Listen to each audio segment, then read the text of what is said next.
Luis Zambrano del Consejo Municipal de Derechos de los Niños, Niñas y Adolescentes del municipio de Chacao, hoy está con nosotros en confianza.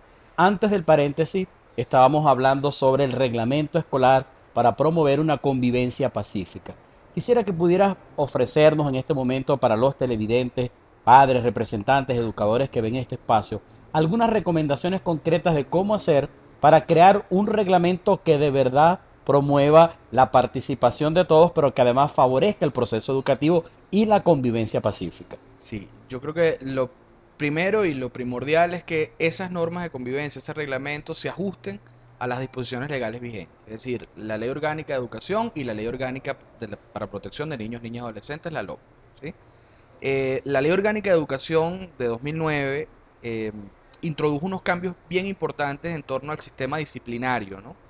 En la disposición transitoria número 10, señala que todas las faltas que se cometan por los chamos deben ser sometidas a medios alternos de resolución de conflictos, a la mediación y a la conciliación, ¿sí? Es decir, no a la expulsión, No a la expulsión. sea cual sea la gravedad de la falta. Sea cual sea la gravedad de la falta, lo que se plantea en lo adelante es que todas las sanciones que se impongan deben ser de carácter estrictamente pedagógico y que resguarden el derecho a la educación de ¿Podrías los chamos. comentarnos algún ejemplo concreto de una experiencia positiva que en vez de expulsar hayan hecho un proceso pedagógico, educativo para sancionar una falla?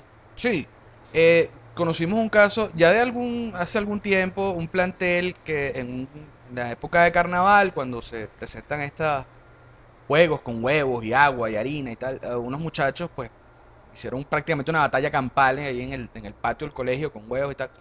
Y el director del plantel, en lugar de proceder a la expulsión, tomó a estos grupos, los dividió en dos y a unos les pidió que investigaran sobre el valor nutritivo del huevo, dónde se produce, cuántas calorías aporta, tal y cual y que sea.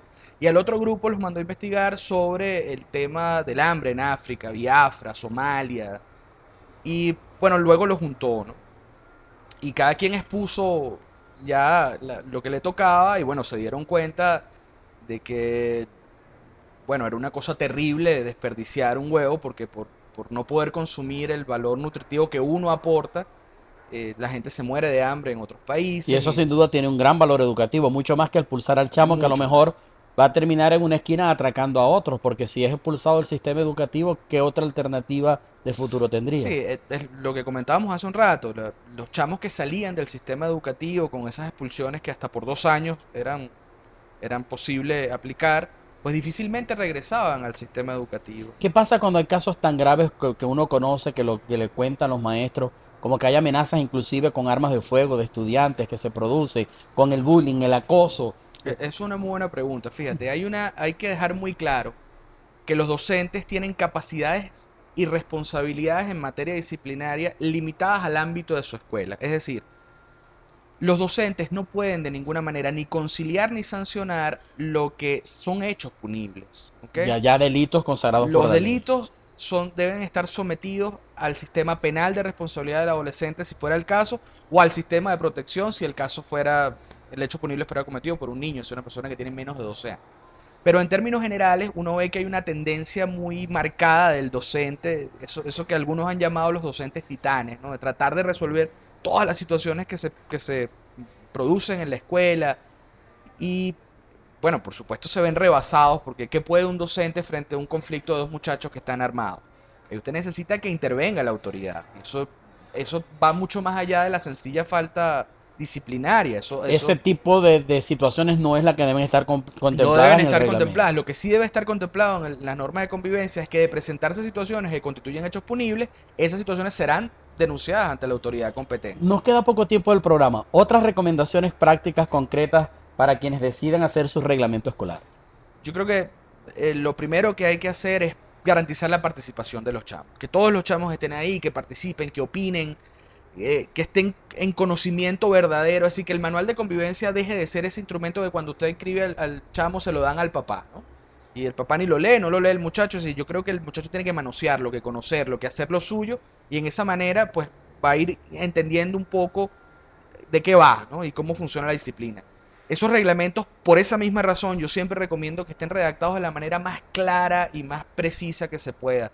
Vamos a evitar los tecnicismos necesarios que algunos colegas abogados redactan aquello como si fueran Debe estar redactado por un abogado. no, no necesariamente tiene que estar redactado por un abogado. Hay colegas que lo hacen, pero yo recomiendo que en todo caso los abogados que participen en esos procesos, cuando en la redacción utilicen términos muy claros, porque eso es un reglamento que debe conocer desde el muchachito de preescolar hasta el que se me está graduando en quinto año. ¿Cómo lo doy a conocer?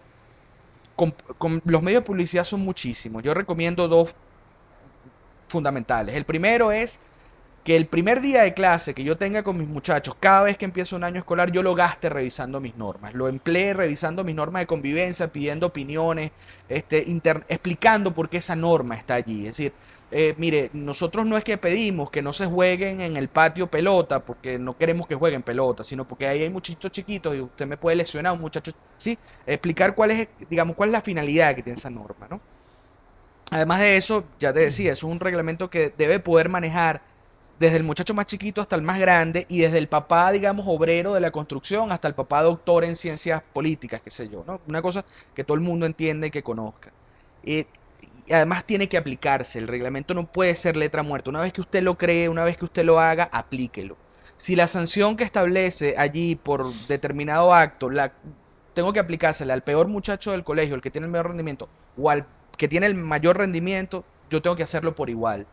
Porque muchísimas veces pasa que usted crea y diseña unas normas de convivencia muy bonitas, muy arregladas, muy efectivas, pero entonces las desaplico, ¿no?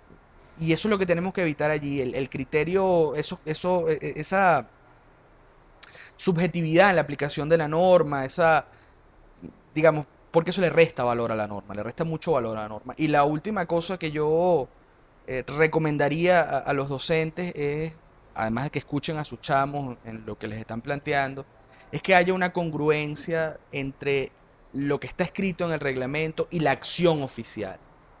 ¿Sí? O sea, tenemos que evitar el docente ese que le reclama al muchacho, mire, usted está hablando por el celular con el celular en la mano, ¿no? Yo creo que eso es una cosa que debemos hacer desde el inicio. Tratar de que haya una congruencia entre lo que yo planteo, lo que yo espero de mis muchachos y lo que yo les doy como formación. La congruencia con el testimonio de vida. La congruencia con el testimonio. Bien, muchísimas gracias Luis Zambrano, quien es abogado jefe de la Unidad de Apoyo Jurídico del Consejo Municipal de Derechos de Niños, Niñas y Adolescentes del municipio de Chacao, por haber estado con nosotros hoy en Confianza.